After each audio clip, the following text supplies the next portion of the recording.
And we're live again. Good evening, folks. Mobile Geezer here. Welcome once again to Friday Night Tech Talk, or welcome to Friday Night Tech Talk. If you're new here, we do this every week at this time. I pick some articles that we can talk about, and you guys can talk about them in the comments. And feel free to say whatever you want. Oh, and if you're new here, please let us know in the comments and let us know where you're from. And we hope that you'll subscribe to the channel. And this is on the Mobile Geezer channel, but it's also simulcast on both of my Facebook IDs, which is Mobile Geezer or George Hayes. So, Brian was in here like half an hour ago. So, yeah, half an hour ago. So, as always, glad he's here. Anybody else? Oh, and there's Elma right behind him. And she says, hi, Brian. Hi to everyone else who comes on. Have a great weekend. So, two of the most faithful right up front. And again, if you're new here, I picked some articles to talk about. I say this every week, but if you're new and there's a new event this week or a big event this week, of course, I find an article about that we can talk about. As far as I know, there were no huge events this week other than Samsung XR, which I chose not to even do a story about at $1,800. And I know Samsung can say, well, it's half the price of Apple's, and it is half the price. It's I think it's $1,899. So it's just about half the $3,500 of Apple's Vision Pro. But I'm thinking at $1,899, not a whole lot of us are going to be interested in buying that. And I was listening to Pixelated, which is who's 95 Google. That's their weekly show. And the three of them were talking about, okay, who is this for? And they didn't seem to be, and I listened for a good half an hour. And they didn't seem to be able to come up with a good answer other than, well, it was just to try to show up Apple at half the price. But they didn't seem to be able to come up with a real reason why they made it. And they also seem to think they should have made a cheaper version going up against Meta's rather than up against the Vision Pro. But, you know, Samsung, they're going to follow Apple forever and try to compete with them. And that's just how it is. Now, of course, Apple does copy them too, because I believe Samsung came up with the thin phone first, but neither one of them are selling well, so we won't even go there. So as I do every week, and I will show you the show notes, but also remind you that there's always a QR code up here in the corner. If you scan that QR code, follow the link, that'll take you right to my website, just to tonight's show notes, which I'm going to show you right now as I do every week. So let me share screen, go to my website. So if you go to mobilegeezer.wordpress.com and click on today's date, you'll get just the show notes for tonight's show. And like I said, if you click on if you will follow the QR code, that'll bring you here also, and you can follow all the shows and click on the articles or look at them later. It's up to you. But you can follow along with me. Now, I have checked a couple of times to see if Ted was going to come in. I haven't heard anything from him since this afternoon because somebody bought himself a new phone today. So I'm kind of hoping he does come in and show it off a little bit. I'm not going to tell you what it is in case he comes in and wants to tell you about it. But it's, a new to him phone. I'll say that much. But as I do every week, while we're on my website and while we're looking at the show notes, we'll go through a little preview of them. So, like I said, if there's not a big event, I try to come up with articles that I think will be interesting to other tech nerds like myself and that you haven't seen everywhere. So, my first one, slowing and stretching phone launches. the new iPhone and Galaxy trend. I found that on Phone Arena, and that's, of course, what I reported to you on with two other videos, that the Galaxy S26 series is going to be late this year, and we know from months ago that iPhone is breaking up theirs. So we're going to a pretty good article about what this means for the rest of us. And since it is Samsung and iPhone, well, it's the two most popular in America and around the world. So it might be something significant. But after that, we're going to go. Yeah, this is, I guess, one of the big things that happened this week.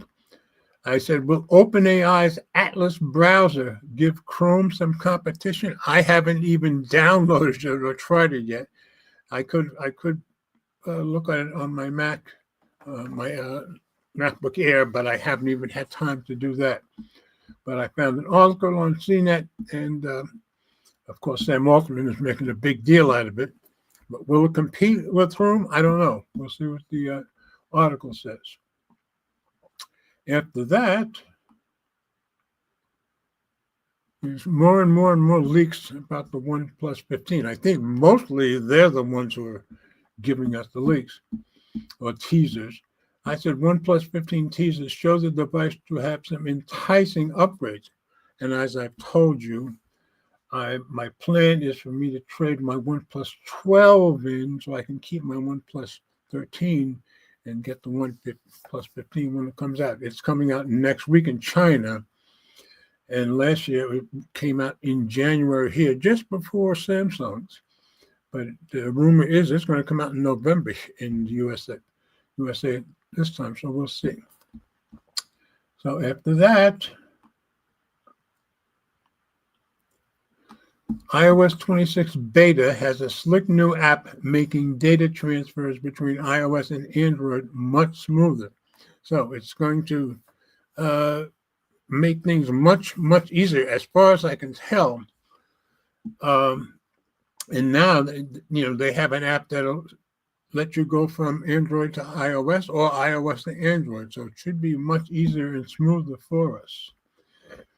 Oh, and by the way, I did my video about the Nano Banana, and I made this with Gemini.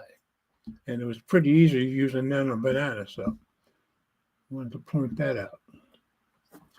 And I hope you saw my little video about it the other day. Okay, next up, I didn't put up a big story about the AWS outage, which we all know shut down, a third of the world at least. But I did say the AWS outage caused some serious discomfort to smart bed owners. I just thought that was an interesting article that I found on Tech Radar. So we'll take a look at that. And then this I thought was cool. Smart AI glasses coming to all Amazon drivers, making delivery smoother and safer. And you can see they have this little vest, they have the glasses. Don't worry, they're not using them when they're driving. They're supposed to get to their stop and then put the glasses on. And we'll find out in the article from Android Central what they do. It seems pretty cool to me, and it should, I would think, make them more efficient and make things a little quicker for them. So that's just interesting. And lastly, I said Windows 10 is officially done because the support was going on the 13th, I think, or the 14th. Here's some not so well-known features of Windows 11. It's just an article I found that give you 11 features of Windows 11 that you may not know about.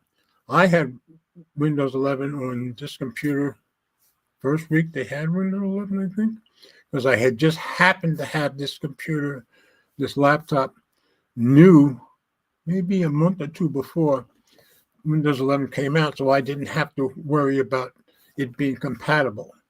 So anyway, I thought anybody who's going to Windows 11, and now people are really going to have to start going there because they did stop the support. And as long as things are fine with your Windows 10, you should be okay.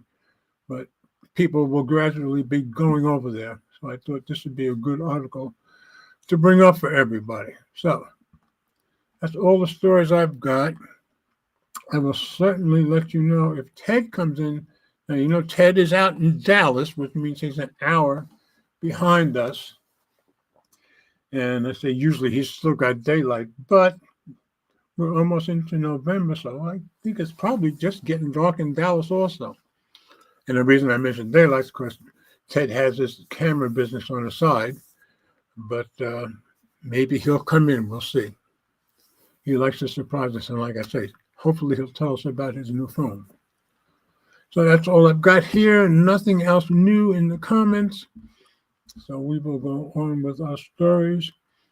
And as usual, if it's just me, it'll be a little quicker. So I said slowing and stressing phone launches. So they're slowing the phone launches and stressing, so kind of farther apart. The new iPhone and Galaxy trend, and that's on phone reader, so let's go take a look.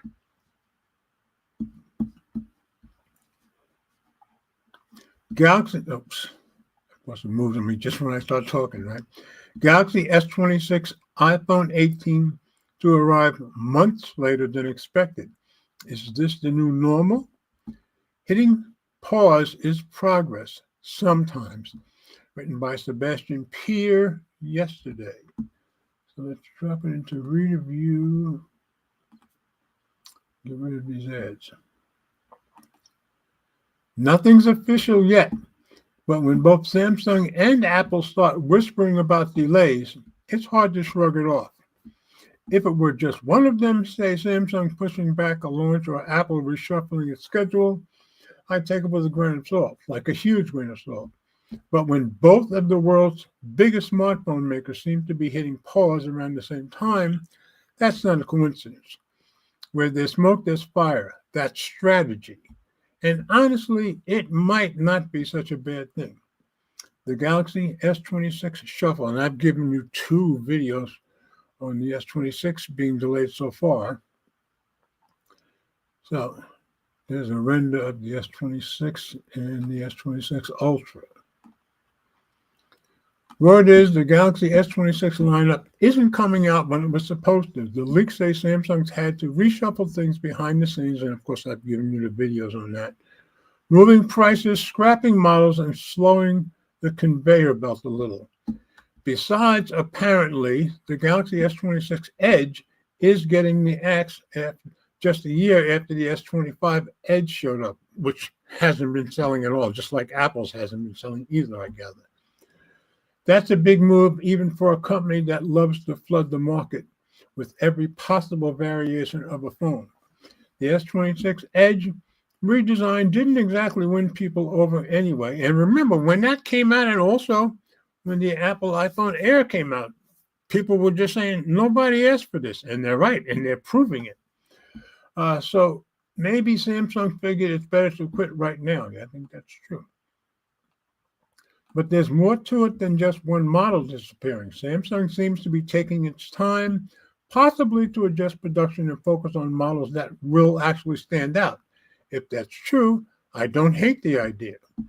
Lately, almost every new smartphone feels like the same phone with a new number slapped on. A slightly better chip here, a minor camera tweak there, and boom, another next-gen phone. Maybe slowing things down gives them space to actually grow and make something new again, hopefully. Apple's iPhone 18 game plan, and I've given you videos about that months ago when they first let us know about it.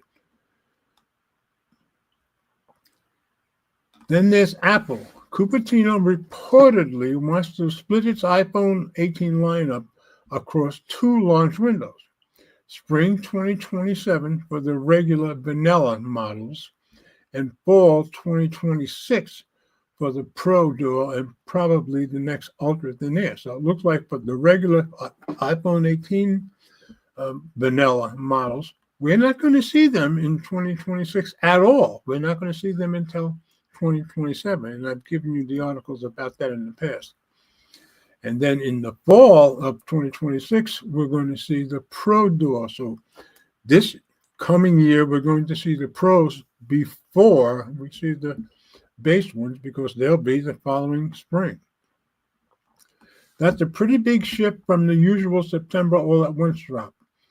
The Pixel models, the Plus models, are no more, opening room for the new Air or E former SE version. So Samsung has dropped the Edge, which is the equivalent of iPhone's Air, but nothing about iPhone dropping it, although I think they've stopped producing it for the moment. Depending on how the shuffle plays out, Apple might be trying to stretch out the hype cycle. Apple's been coasting a little too. Don't get me wrong. The iPhone 16 Pro is a great phone, which I didn't have. I had the 15 Pro Max and then I upgraded to the 17, which I have with me today. I forgot to show you that. Oh, and the other phone that I have with me today is the OnePlus Open. That's what I took to work today, those two. So, iPhone 16 Pro is a great phone, but it was leaps ahead. But was it leaps ahead of the 15 Pro? Not by much. But the iPhone 17 Pro compared to the 15 Pro, yeah, to me that's a substantial upgrade. Yeah, I think most people think the 17s were the biggest and nicest upgrades Apple's done in years. By stretching releases over a longer cycle, Apple could reduce production pressure and keep the lineup fresh throughout the year. It's also a sneaky way to keep headlines coming in waves, not bursts. Either way, this move feels deliberate, absolutely. Slower might be smarter. For years, smartphone launches have been like clockwork. Every fall, every spring, rinse and repeat. But the truth is we've hit a wall. The yearly upgrade cycle doesn't make much sense anymore because there's only so much you can do year over year.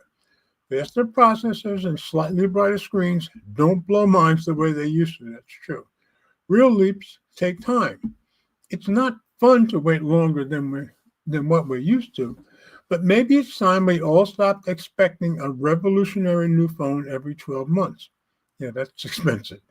As a general rule, we see meaningful upgrades every 2 years, sometimes more. Yeah, from the 15 to the 17, that was a really meaningful upgrade. And if that means Samsung and Apple are spacing things out to deliver something that feels genuinely new, not just repackaged, I'm all for it. If both Samsung and Apple are slowing down, this could easily become the new normal. And honestly, that might save the industry from burning out. Hitting pause is what progress looks like sometimes. So, good article, and we'll be waiting a little bit longer for the S26 and quite a bit longer for the base model iPhone 18s, but we all knew that. So, nothing new in the comments and no TED as yet. So, we'll go on to our second story. Like I said, this to me was kind of the big deal of the week. Will OpenAI's Atlas browser give Chrome some competition? Found this on CNET. And I think OpenAI ChatGPT Atlas, that's what it's called. And it came out on Tuesday. OpenAI launches ChatGPT Atlas, challenging Google Chrome with an AI-first browser. The browser is available now for Mac OS users with versions for Windows, iOS, and Android coming later. And this is by Macy Meyer, written 3 days ago, which was the day it was announced. So let's drop into review. Okay.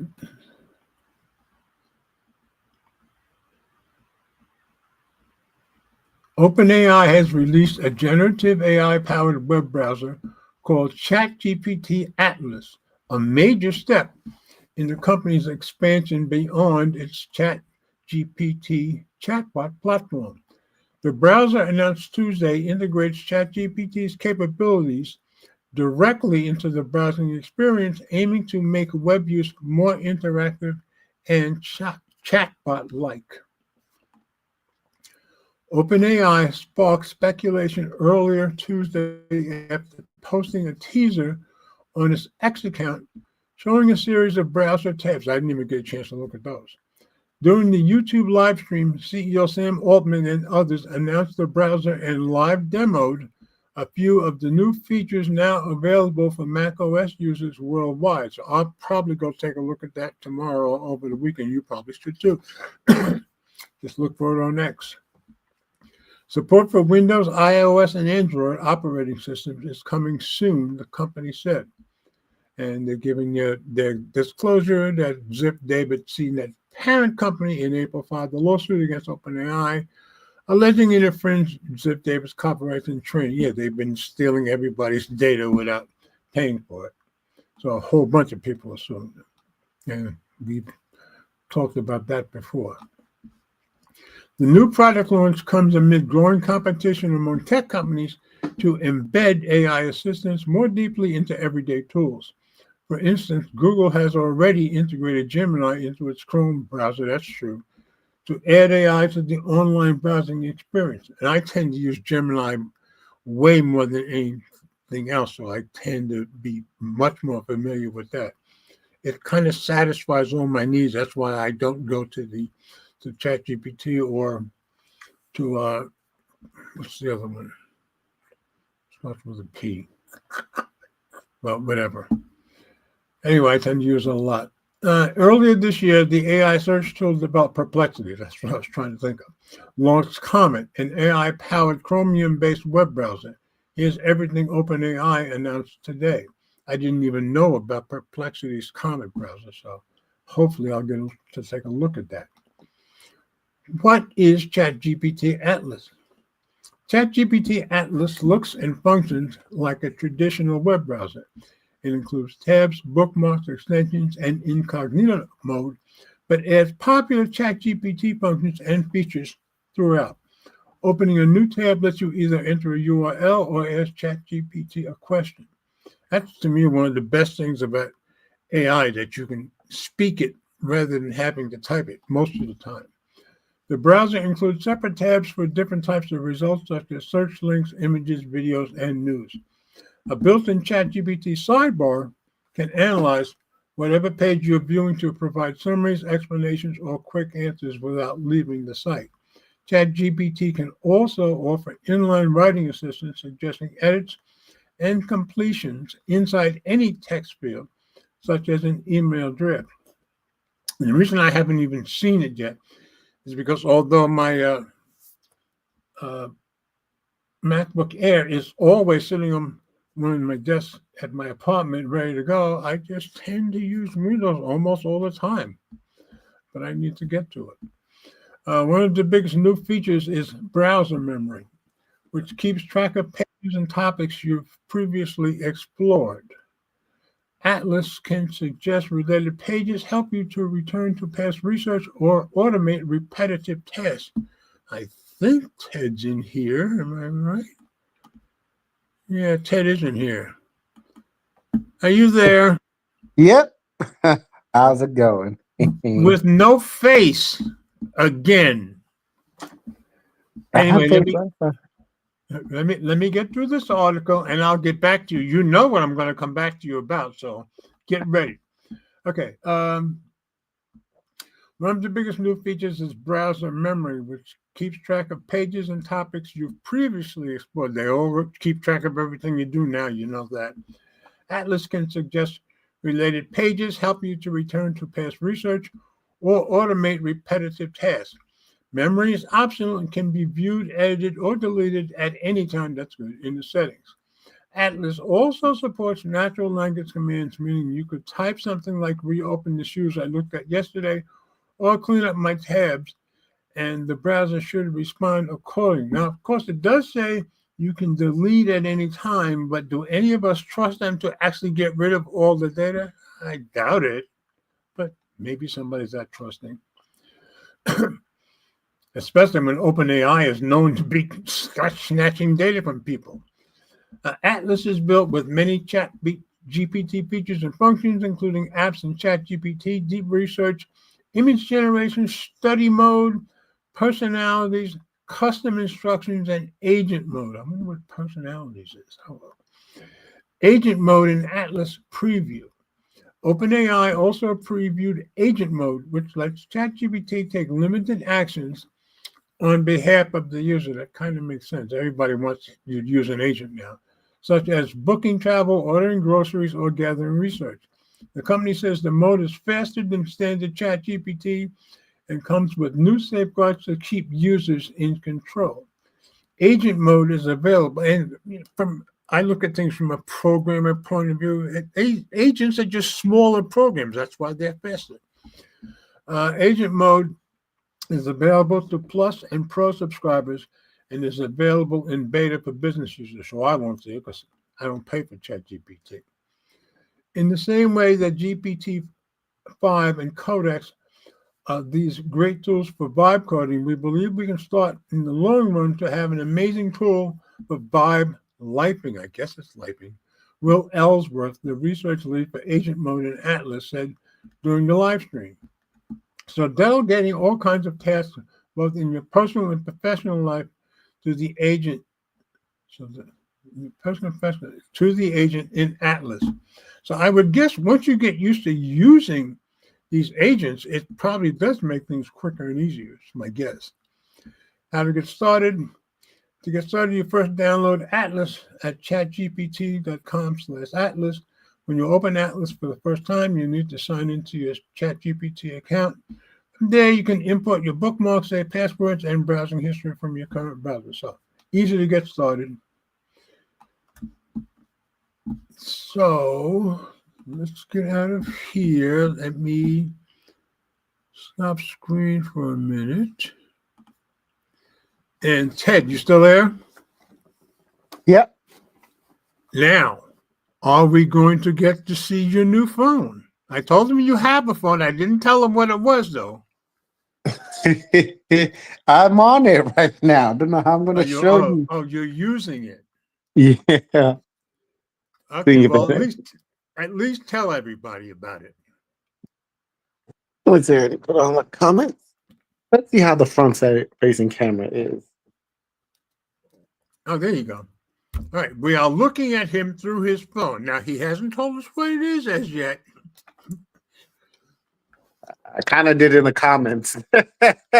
Oh, you did? Wait. Brian, okay, so you saw it. Oh, it's a Galaxy S24. I wasn't scrolling down. Big phone. Yes, to you, that's a big phone. I had the I had the iPhone 15 Pro Max. That was the big phone, so I got used to it. Yeah. I could have gotten Ultra, but that would be too big. Yeah, it was Brian the iPhone. Congratulations. Thank you, Brian. Okay. Yeah. Ever since I had the iPhone 8 Plus, I'm not really a fan of big phones. Even Elmo said, can't wait to see the phone tab. Well, obviously we can't see it when he's using it for us to look at him on the broadcast. We're seeing the best part of it. This is a good one. I'm liking this front-facing camera.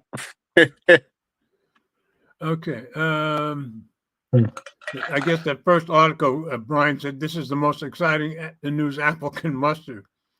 Yeah, delaying the phones.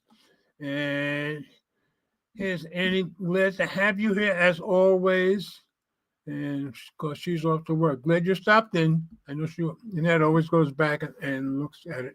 Annette and Brian, I can always count on them to go back and look at the show the next day. So glad you guys are here and glad you stopped in, Annette. Okay.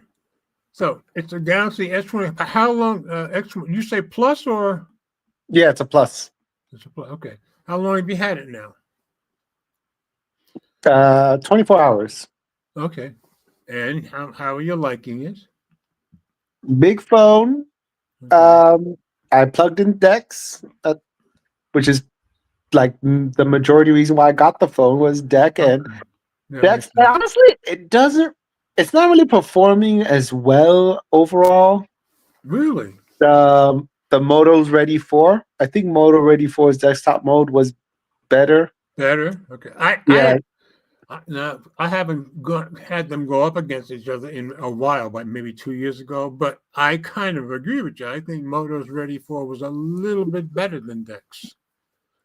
But overall, though, on the Samsung, everything else is better than on the Samsung, except Okay. battery performance, and charging speeds. Okay. Now, as a photographer, how do you like the cameras? Haven't really played with the cameras well, but Okay. I am allowed to download the Blackmagic camera app, so Mhm. that's a plus already. Okay. There's a app I usually like to use called First Light, and that one has more features on the Samsung phone, but it still has the same bugs where I can't just I can't change through the different camera modes without it freezing. So I don't think I'll be Okay. using it anymore. But So do I you get to already use have the log. black? Say I'm again? excited for log. Yeah, so it can do log at 4K 60, so that's a plus. Good. Just Have overall you? more camera modes. Having a crop sensor now. It's been so long. I haven't had a crop sensor on a phone since the iPhone 8 Plus. It's been so long. Really? Wow. Okay. Now, have you downloaded the Black Magic Yep. on the phone already? Okay. So, because the only reason I said that is to ask you. So, when you downloaded, did you say got a Black Magic camera? I had to get that in there. I had to get that in there. I used to sing that song in the band, Black Magic Woman. Me being me, you know that. All right, so generally you're pretty happy with it. Yeah. Those And of course, 24 hours on a weekday, I guess we can't expect you to have had a lot of time with the pictures as yet. I wish there was a way. I'm getting the Peak Design case for this. I wish there was a Peak Design loop case to help me, hold the phone better. But I guess I can use their tripod, a mobile Yeah. tripod, which will make me hold it better. But Yeah, please don't drop the phone. I know, not for the case. I just put on the screen protector. Okay, good. And you're not doing any of this in the video to show any of us anymore, like you used to do. But I gotta say, the front camera is looking really good. Okay, good. He's liking looking at himself, folks, which I guess is a very good thing. Yeah. Okay. Well, yeah, it's better than what you've been using. What were you using last time? That I can show you. This old thing. The Think phone. Oh, that's right. Yeah. Part of its appeal is the back, the Kevlar back. That's what I like most about it. Okay. And it's thinner. It's the same height, but it's thinner, so it's a lot easier to hold. So it doesn't feel as big naturally. Yeah, it doesn't feel as big. Now, is the S24 Plus the biggest phone you've had? You've had big phones before, if I remember. No, the biggest one I've had is that 8 Plus, iPhone 8 Plus. Oh, okay. All right, well, I'm glad you're enjoying it, and I'm glad you told us about it. At some point, you should show it to us or make a video or something. Yeah, something. Maybe like a comparison video. That would be good. But yeah, I was this close to getting the S24, not the Plus, but I got it from Amazon Renewed, and I was thinking of just getting the S24 Plus because I prefer a smaller phone. Right. But if that one comes, if for me, I would have had to have paid extra. The extra price for the 256 gigabyte model was like a $30 difference. It was like $30 or $20 difference from the 256 model of the S24 Plus. Okay. But it didn't have the RAM. Like the S Plus, the 24 Plus has four more gigabytes of RAM than the. Well, yeah, that's a good reason. Okay. Yeah, than the small, S24 Plus. All right. Yeah, I hope you're happy. I hope you're going to get out and use it. Use the camera a bit over the weekend. I hope. Yeah, I think I'm probably going to use my actual cameras. That's what I was saying to myself too. Like, I don't need a camera. I don't need I don't because I've I walk around with cameras. I don't need to rely on the phones on Well, my that's camera. true. Just me being the phone camera guy, that's just me being me. So anyway, glad you got it, and glad you're liking it so far. By the way, does the A24 or S25 have like a capacitive button? I don't remember. I didn't have either one, so I don't remember. I don't Ooh. think so. My mind is saying no, but you're dealing with an 80-year-old mind, so You know you know how the new iPhones have a capacitive button? right. Yeah, it's like Yeah, this 24, like it has this little divot here on the side that yeah, it I've got it looks right like it. here. Yeah, it's the Oh, iPhone 17. Yeah. okay. And Yeah, the the reason you A20, can see through it because the color is green. So of course, with a green screen behind me, you can also see through it. that's why I was looking weird. Yeah. So Hmm. shall we go on with the stories? Yeah, let's. Now we're up to number 3 about the OnePlus 15. You want to take that one? Sure. Okay, I'm going to pull it up. All right, I said OnePlus 15 teasers. Oh, wait a minute. First, I better bring it up, shouldn't I? Let's see.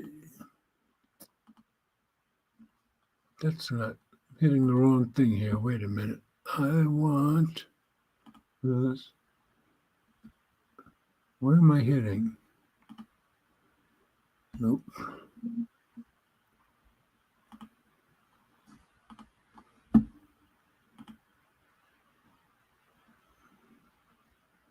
Stop screen. Share screen. Okay. I hadn't stopped it. That's why. All right, there we go. So I said OnePlus 15 teasers show the device to have some enticing upgrades. And I've got this on Phone Arena. And have we lost your face, or would you do? Yeah, just turn off the camera. Okay. All right, wait a minute. Oh, I turned off monkey. There we go. All right, I've got it pulled up. I'm going to drop it into Reader View, and you can go when you're ready. Okay.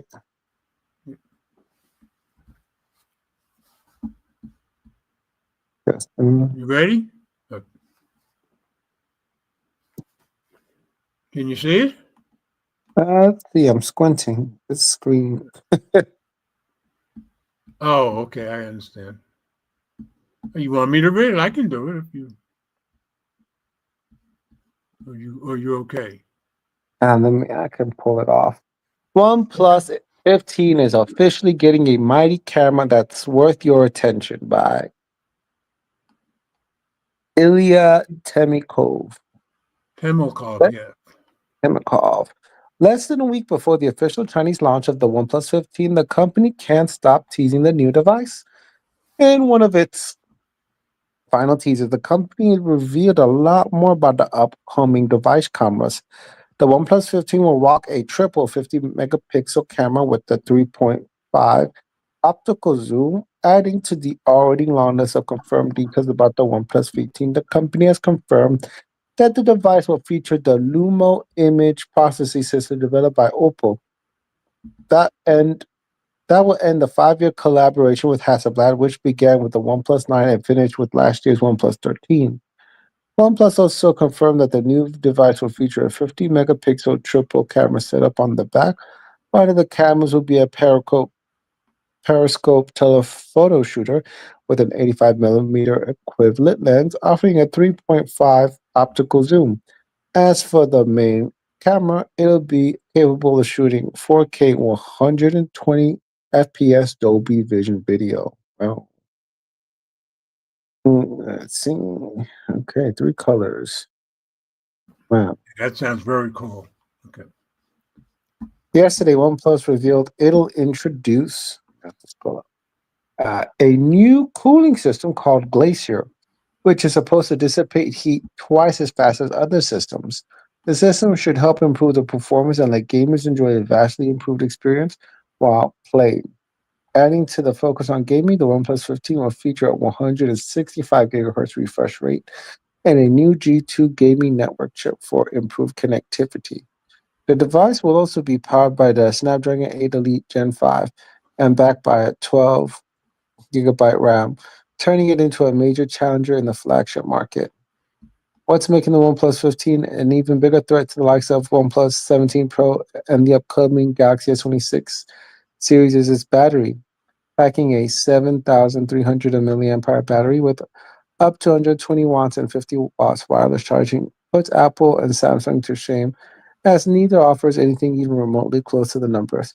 The OnePlus 13 will debut in China next week, but its global launch is expected to follow much earlier than usual. Rumor has it that the global premiere will be in November, and the phone may be cheaper than its predecessor. Go ahead. Almost done. Is this the flagship killer of 2025? I know it may sound too good to be true, but I'm still intrigued by the OnePlus 15. Even without a price cut, that's a mighty device which could disrupt Apple and Samsung's hegemony of the premium market, and I'll gladly take a front row seat for that show.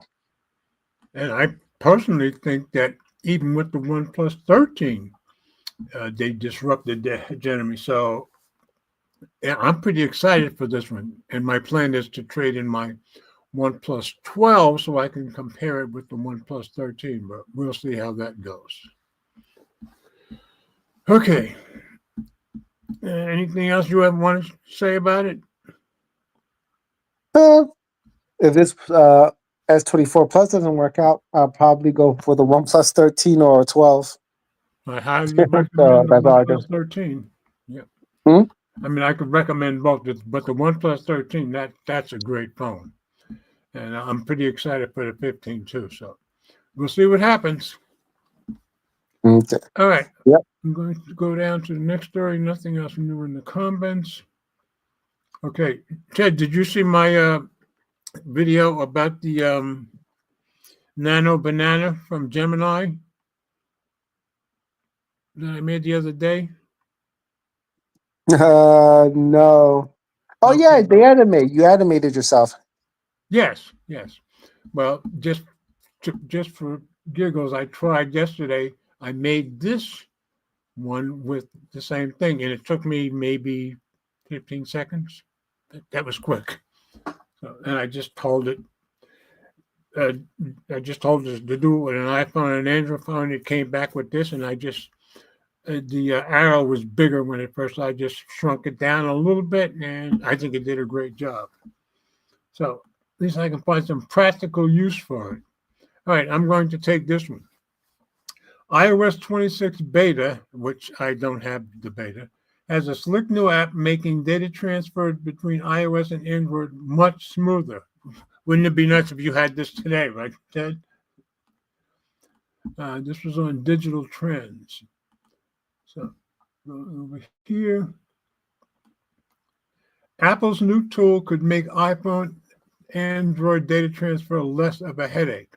Your next phone switch might come with fewer lost logins and settings. Yeah, this was a challenge by Manisha Priyadashini. I had said that a few times to myself yesterday, so I think that's why I did it as good as I just did. I'm not going to try it twice, though. So that came out on 2 days ago. So let's drop into review. Okay. At least the face is back. That's good. Okay.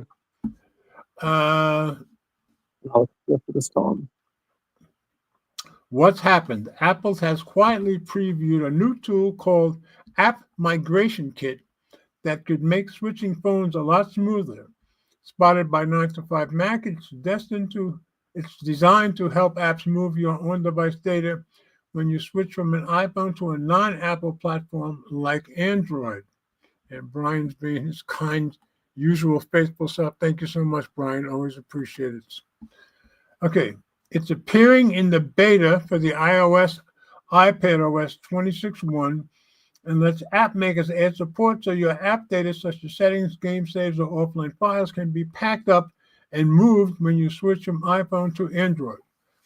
Apps still need to opt in, but if developers use the kit, more of your stuff could come with you when you change phones, which is a good thing. It works alongside Apple's existing migration tools like Move to iOS, making cross-platform transfers easier. Apple is also testing a built-in transfer to Android option inside iPhone settings, letting users move data directly from iOS without using third-party apps. And that's a very good thing.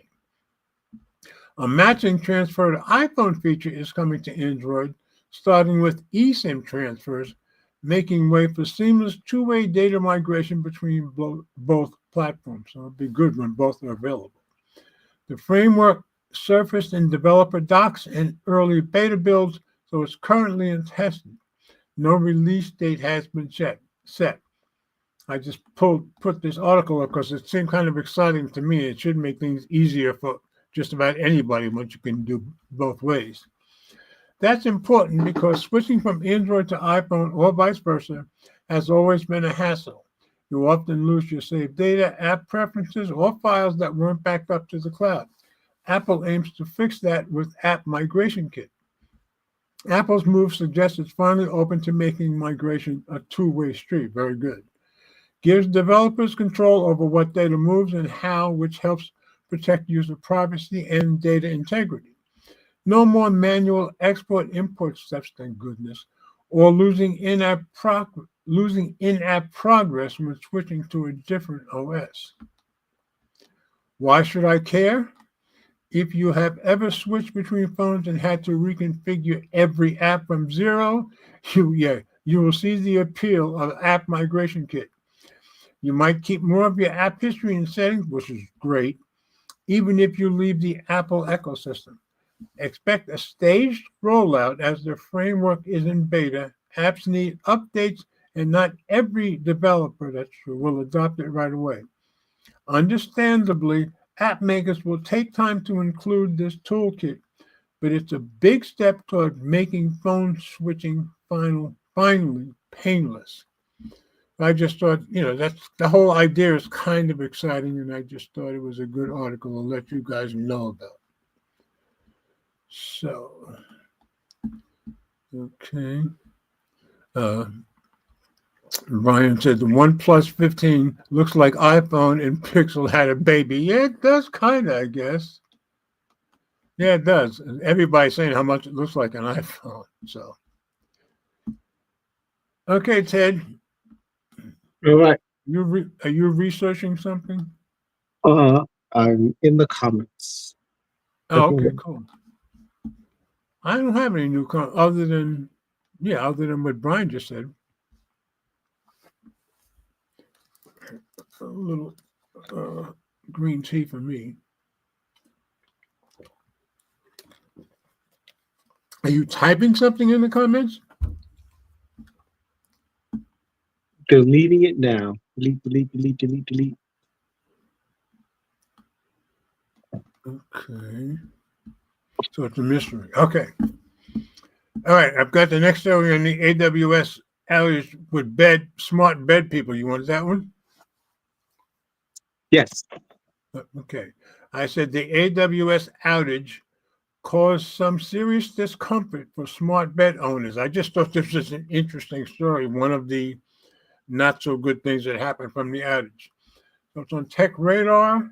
So I'm going to drop it into review and let you take Unfortunate. it away. Yep. Come on, review. Sometimes it takes a minute. Were you impacted by the outage? Right. No, not at all. But I was at work all day, and Eleanor was at work all day. I mean, yeah. So I don't think either one of us even knew about it until after it was over. So, were you? Not. Okay. All right. When you're ready. All right. Smart bed owners experience AWS outage nightmare as they are left sweating and stuck in an upright position. It wasn't just IT departments who had sleepless nights. Exactly. Smart bed owners were hit by this week's big AWS outage. Owners of the 8 Sleep pod reported overheating and being stuck upright. 8 Sleep tells customers it's outage-proofing your pod experience. Yeah, for the future, yeah. This week's huge AWS outage had a number of bizarre knock-on effects, but the most unexpected might be the ones that hit owners of some smart beds. Many unfortunate owners of the 8 Sleep Pod reported the AWS services issues, which hit over 1,000 businesses, left their smart beds overheating and even stuck in an upright position. One below said it would be great if my bed wasn't stuck in an inclined position due to an AWS outage. Meanwhile, another viral post from early adopter Alex Brown, as reported by Deserto, said that a backend outage means I'm sleeping in a sauna. Yeah. The root of the problem was that the company's pod, which you can buy as a mattress or a full bed with a base, is internet connected so it can track your biometric data and control the mattress's temperature. Sadly, many others discovered that this functionality is very much a double-edged sword during an internet outage. Fortunately, HSleepPod responded quickly to ensure that smart bed customers didn't have to sleep disrupted for too long. The company CEO, Matteo Franceschetto, Franceschetti, oh my gosh. Yeah. Well, CH in Italian, so it would be Franceschetti. It sounds like a K, really. Oh, Franceschetti, Jesus. Yeah, exactly. Said on X that changes had been made to avoid outages causing these disruptions, promising owners that the company is currently outage proofing your pod experience. The dark side of the smart home. We previously enjoyed 8 sleep products like its Pod 3 Cova, which our review called a great sleep aid with some brilliant smart functionality for heating and cooling. But while there are some benefits to your bed having the sleep tracking and heating powers, this AWS outage showed that this smart home connectivity doesn't come without its downsides. Let's be honest, for those of us with non-smart beds, hearing that an internet outage has left someone's bed stuck in an upright position is pretty hilarious. I didn't think that was funny at all, but that's just me. But the AWS outage proving stressful for many, a little version of the Schadenfreude does provide some welcome light relief. The good news is that A-Sleep is now fixing its smart mattresses and beds to make them outage-proof in the future. And right now, it seems that AWS nightmare is over for most of us, too. Cool. You know, the way you said Schadenfreude, I hope Eleanor's listening because German is Eleanor's first language. And I was very proud of you the way you said that. You did it better than I would have. Thank you. The reason I was good with the other name is because I'm from Jersey and I was surrounded by nothing but Italians when I was a kid. That was a tongue twister. Franceschetti. Yeah. Okay. So I just thought that was an interesting story because it's not something that any of us or most of us would have thought about, you know, when it came to the outage. But yeah, it can cause different weird things that happen to people because everybody's online with something or other. So nothing else new. So now this one I just thought was a cool story.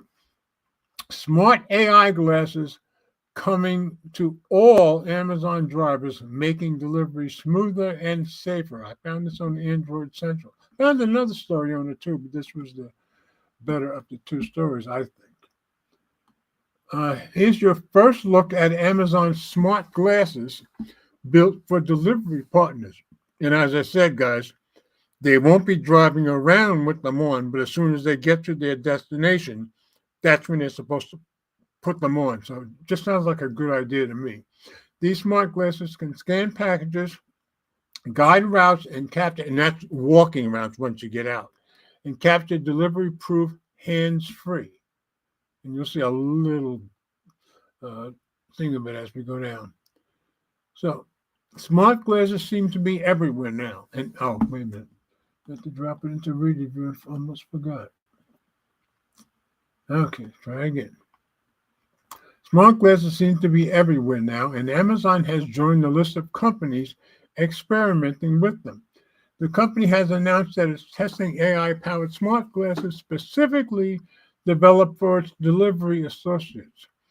In a new blog post, Amazon revealed that these glasses, unlike Ray-Ban, Ray-Ban Meta glasses that are for all users, are designed to support delivery associates to make delivery safer and more seamless. It sounds like a good idea to me. According to Amazon, they allow associates to scan packages, follow turn-by-turn walking directions, and capture proof of delivery. And you'll see that when we go down, all without using their phones. Can you imagine the amount of pressure they're going to put on them to do things faster? Because it should be faster, you would think. The smart glasses are equipped with cameras, computer vision, and AI-powered sensing capabilities. The feature has a fixed green monochrome heads-up display that shows the package details to the delivery associate directly in their field of view, and you'll see that display in a minute. Okay, and here it is. So as you can see, it's only a couple of steps, but it lets them take a photo. Shows your front porch, front door. Gives them little walking directions. Gives you the address. So it looks pretty good to me. I think it should help them and probably make things a bit faster. So Amazon's AI glasses aim to ease delivery work. When a delivery driver parks, the glasses automatically activate. That's cool. So I think it's good that they don't activate before that. And display package details, helping them locate the correct parcel in their vehicles to the corresponding homes. That's cool. After that, the smart glasses then show turn-by-turn navigation, which you kind of just saw, to guide the delivery partner to the exact location. The glasses are operated by a small controller, one in the delivery vest, and powered by a swappable battery for all their use. And I think we can see that controller. Yeah, see, he's pushing a button with his finger right at the beginning there. That's the controller. So,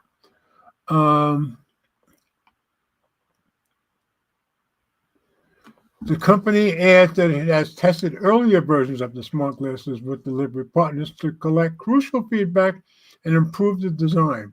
It also mentioned that a future version may detect issues such as if a package is dropped at the wrong doorstep, and even notify the partner if there's a pet in the yard. That's a good idea, I think. For now, Amazon hasn't revealed when it will fully deploy these smart glasses across its delivery fleet, but a previous report from The Information suggested that Amazon plans to roll out driver glasses by mid-2026 with an initial production of about 100,000 units. So I just thought that was pretty cool. Once again, go back to that. Yeah, I just think it should help them a lot, I would think. And the fact that they don't even work until he stops the truck or whatever he's driving, or she, is very cool. So I think it should help, and I think it's a good idea. What do you think, Ted? It's all right. Oh, okay. You're not as easily pleased as I am, obviously.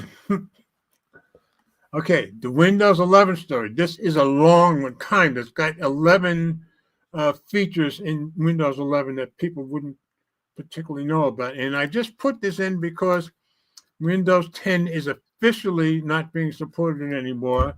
So people will start moving to Windows 11. Like I said, I've had Windows 11 since day one, I believe. So I just said Windows 10 is officially done. Here's some not so well-known features of Windows 11. So you want to do this one or part of it, or what do you want to do? I'll do part of it. Okay, just let me know when you want me to take over. All right, it's on Tech Radar, and I'm going to drop it into Reader View. When you're ready.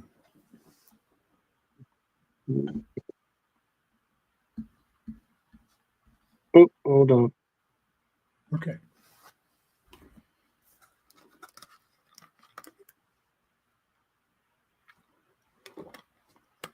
Part of it is because, Amazon's going to use that as a tool for evil. 11 things you probably didn't know about Windows 11 by Darren Allen. Yep. We've now reached the official Windows 10 end of life, and there are a lot of people who haven't yet made the move to Windows 11. If you're among them, then you're going to need to do so soon, and you're going to need to know about the new OS. The good news is we can help. Support for Microsoft previous OS ended October 14th, but making the change to the new system needed be difficult. If you're in this particular Windows 10 boat, there could be a few reasons why you haven't migrated to Windows 11 yet. Maybe your PC doesn't meet Windows 11's steeper system requirements, which does leave you in a bit of a bind, although there are options that help you stick on Windows 10 for the next year if you have no choice in this regard. Or maybe your PC could run fine with Windows 11 with a simple setting change in the BIOS, and you haven't just got around to doing that. Or perhaps Microsoft's most recent desktop OS just hasn't impressed you at all, and you really don't want to upgrade.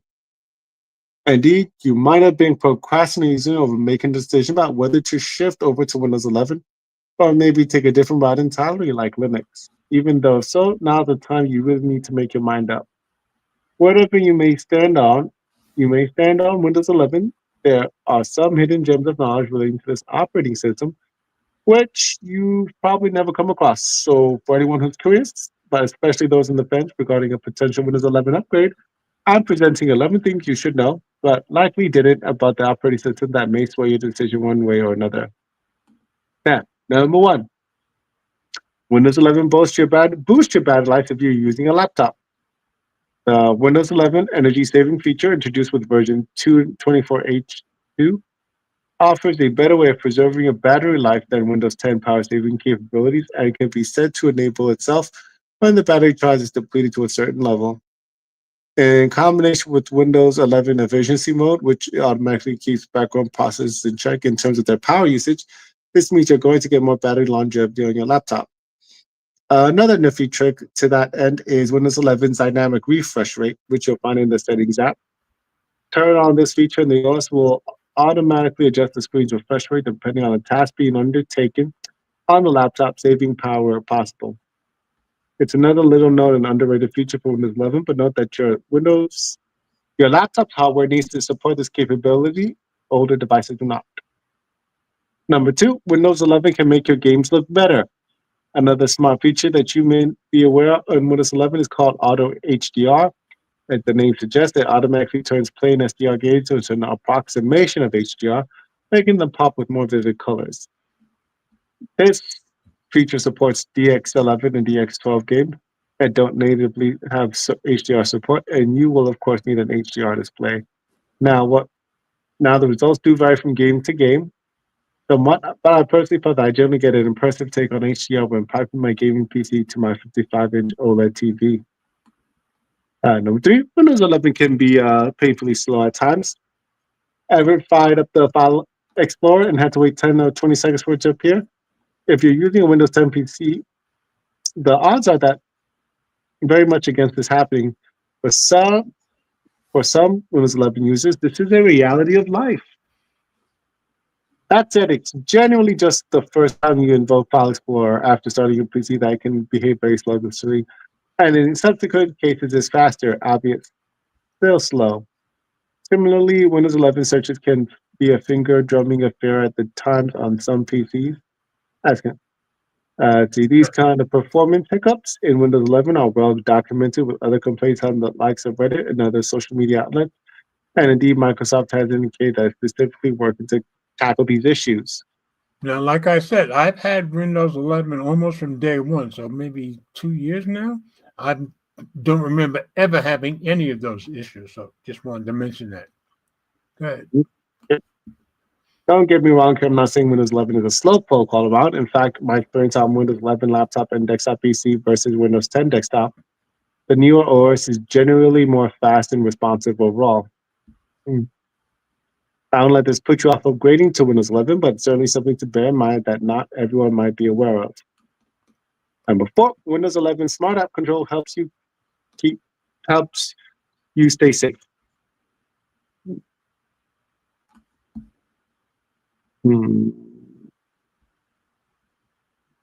Okay.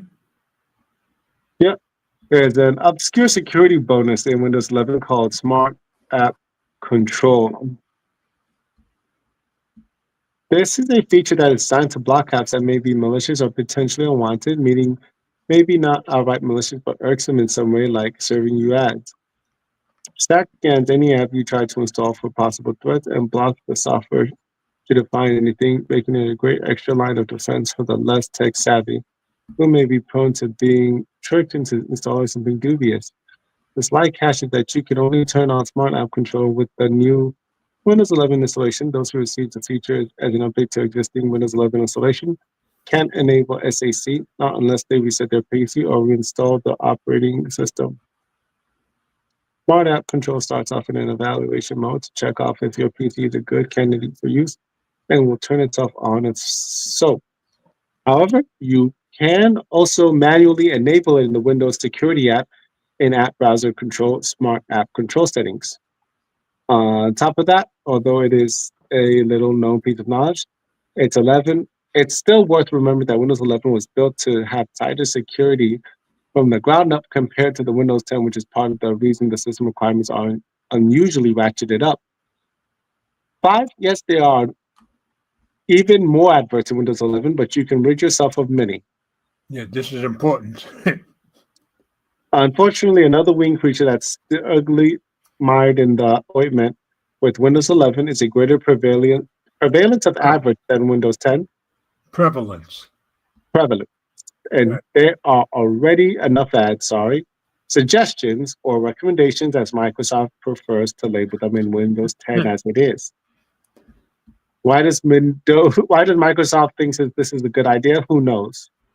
But the more positive news here is that you do have better control to turn off much of this stuff in Windows 11. There are some important ads be gone, switches to hit when you're at a Windows 11 user, and they are still as follows. Most important step is to open settings, head to system notification, then scroll all the way down where it says additional settings. Underneath that, there are 3 checkboxes which are ticked. You untick all of those. And again, in settings, you can clean up the start menu of bothersome recommendations by navigating to personalization, start, where you need to turn off the option to show recommendations for tips, shortcuts, new apps, and more, and to show recommended files and start recently files in the File Explorer and items in jump lists. You can also get rid of the promo bits on the lock screen by turning off Windows Spotlight. And furthermore, it's possible to disable sync provider notifications in File Explorer by following this method detailed by YouTuber Ben Trett. In a nutshell, you'll find the relevant checkbox option in the View tab of Folder Options for File Explorer. The countermeasures Just so you guys know, as long as I've had it, I've had no issues with it trying to show me too any ads or anything like that. So I don't think it's really much of an issue, but important stuff to know either way. These countermeasures won't save you from all Microsoft unwanted prodding to subscribe, but they will dispense with a fair chunk of it.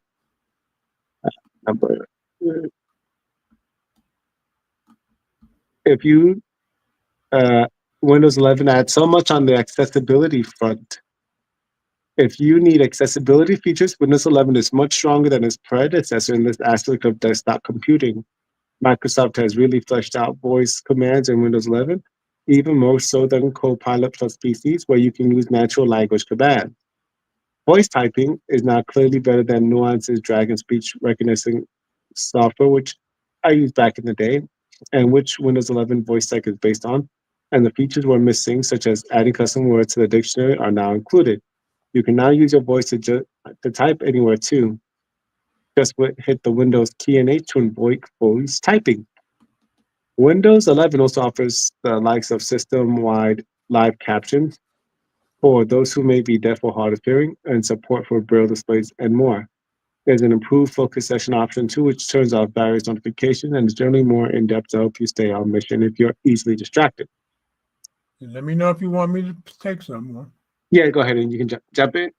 All right, number 7. Oh, I also wanted to mention the fact that he mentioned Nuance's Dragon speech. Yeah, I used back in the day too, when we're talking in 2003, 4. I thought it was terrible, but I did use it. So first time I've seen it mentioned in a long time.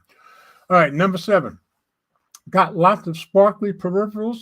Windows 11 can help you manage all those lights. If you're the kind of PC enthusiast who likes RGB lighting in their PC or on their keyboard or various gaming peripherals, it can be a pain to manage all those sparkly lights, perhaps requiring multiple software tools if all these devices are from different manufacturers. This is where Windows 11 steps in with a clever trick called the Dynamic Lighting Panel in the Settings app. This is a central hub where you can choose settings for brightness, effects, and so on to be applied universally across all your RGB toting hardware. Pretty nifty indeed. And of course, my keyboard that I have in my apartment does have all the RGB stuff. This one doesn't. So, number 8, Windows 11 takes some important steps forward for multitaskers. One of the most consistently underrated and underused pieces of Microsoft desktop functionality is Snap layouts in Windows 11, an evolution of the original Snap Assist on Windows 10. The basic idea is to snap together multiple app windows in different layouts, and it works very slickly for multitasking. To select from various predefined layouts, you only have to hover over the Maximize button of any open window. I need to try that one these days. Those who go further with their multitasking and work with more than one display will also find multi-monitor support is improved in Windows 11 compared to its predecessor. For example, when you disconnect and then reconnect a monitor, Windows 11 will remember the position of the open windows on that display and restore them appropriately. That's cool. And with Snap Groups, the OS recalls app layouts over multiple monitors. That is very cool. All right, super snipping with Windows 11. So we've gone from snapping to snipping. Since the launch of Windows 11, Microsoft Snipping Tool has been built up with all sorts of fancy new powers. In Windows 10, this is a basic tool that facilitates screenshots. That's true, it's very basic. But with the powered up version in Windows 11, you can use it to extract the text from a screenshot. That's good. Essentially giving you copy and paste with an image and the ability to quickly redact sensitive text too. That is good. The really useful addition with the tool in Windows 11, though, is the screen recording feature, which lets you record a video of your desktop. So, for example, say a non-tech-savvy relative wants to do something on their PC and is asking you for help. You can record a video showing them clearly how to perform that task and then edit the footage in Clipchamp if necessary. So I can see where that might be useful. Windows 11 makes working with files easier in a lot of ways. Windows 11 offers a raft of abilities that Windows 10 doesn't when it comes to the basics of working with files and folders on the desktop. For starters, there are tabs in File Explorer, the name for the app which displays your folders. So you can open up multiple folders in a single window, just as you can view multiple web pages with browser tabs. Windows 11, I didn't even know that. Windows 11 File Explorer also supports a gallery view for photos, letting you see image thumbnails right in the folder in a timeline. That I have done. Also, compression file handling of various formats is built into File Explorer. So not just zip archives, but also RAR. Yeah, I've had problems with those in the past, and they're not quite as well known as zip. 7-zip and more are catered for. So if you ever get one of those formats, you can open it right away without having to install a third-party app. Yeah, and in the past, when I've had to install RAR, I had to get a third-party app. It's also worth remembering that there are multiple options to easily share files, not just nearby sharing, but also a share tray that appears at the top of the screen when you drag a file from a folder. This offers quick sharing options for various apps. Also notable are AI actions in the right-click menu, which provide instant access to common tasks such as blurring the background of an image in the Photos app. That's very useful, I would think. Annoyances and bits that were stripped out of Windows 11.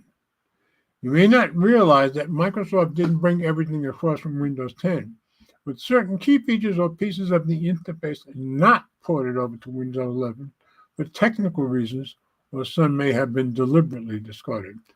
Want to move the taskbar away from the bottom of the screen? Tough. You can't. That used to be easy. I remember that. Even though it can be relocated to the sides or top in Windows 10. That's very true.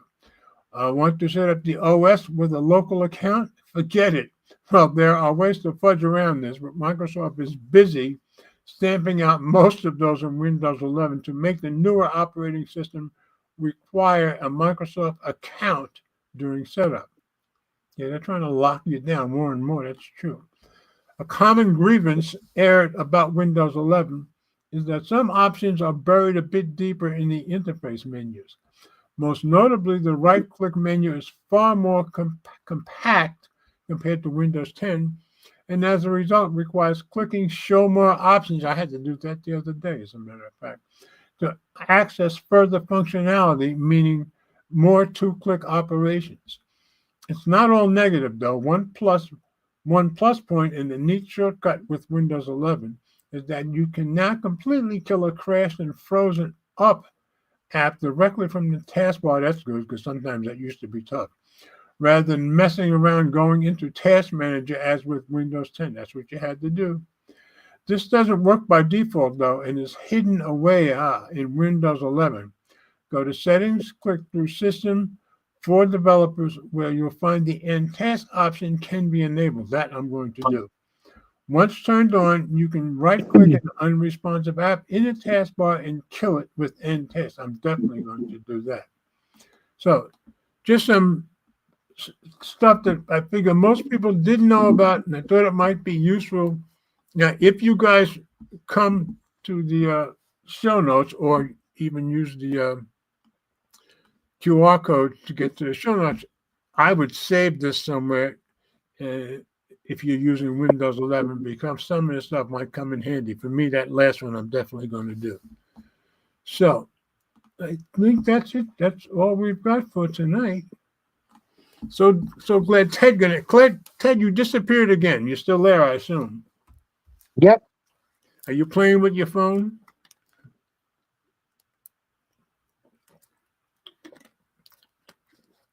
You there? Where'd you go? He disappeared again. Oh, you what'd you do? Go out and come back in? Yeah, I hit the screen and it brought me to the next story. Oh, so it was an accident. Okay. Anyway, we got through them all. Yeah, that was a long one, so good that we did it together. Yeah. Okay. So anything new or exciting for you this weekend other than the phone? Let's see. Halloween block party. Oh, okay. So do you dress up? No, I don't. I might just get a mask or something. Okay. Problem is that No, we're looking at a pretty heavy rainfall tonight and tomorrow, so I'm not sure if it's going to happen. But Halloween isn't until a week from today, right? Right. Yeah. But Eleanor and I celebration of never the block dressed party. up, but we went to one party in Orlando and we both did dress for that. And the funny thing is, I decided to go in a Zorro costume, and don't you know, one of the other guys in the motorcycle club also showed up in a Zorro costume, and that was just funny. You know? But I think that's the only time I ever dressed up for a party in my whole life, or at least since I was a kid. So, all right. So at least you're going to have some enjoyment with some friends, I gather. Yeah, if it doesn't rain. Oh, was it outside or? Yeah, it's outside. Okay. It's a block party. Oh, that's what you said, block party. Sorry. All right. Well, I hope it works out, and I hope it doesn't rain. This is tomorrow, I assume? Yeah. Okay. Now, is it going to be tomorrow night or during the daytime? No, it's tomorrow night. Okay. So hopefully you'll have one of those good things where it rains early in the morning and then stops. Hopefully, yeah. Fingers crossed. Okay. So you should take some pictures either with your real cameras or with your new phone, but whatever. But you should allow us to see something somewhere. All right. Okay. I'll do that. All right. So I guess that's it, folks. We had the pleasure of having Ted in once again, and he always makes the show much better. Let me stop this on the screen. Okay. He always makes the show much better, and I'm glad you guys came in. So, I'm going to stop it now. I hope you guys have a blessed weekend and a blessed next week. And of course, I'm going to end with, come on, people now, smile on your brother. Everybody get together. Try to love one Have a good weekend, another guys. right now. Good night, folks.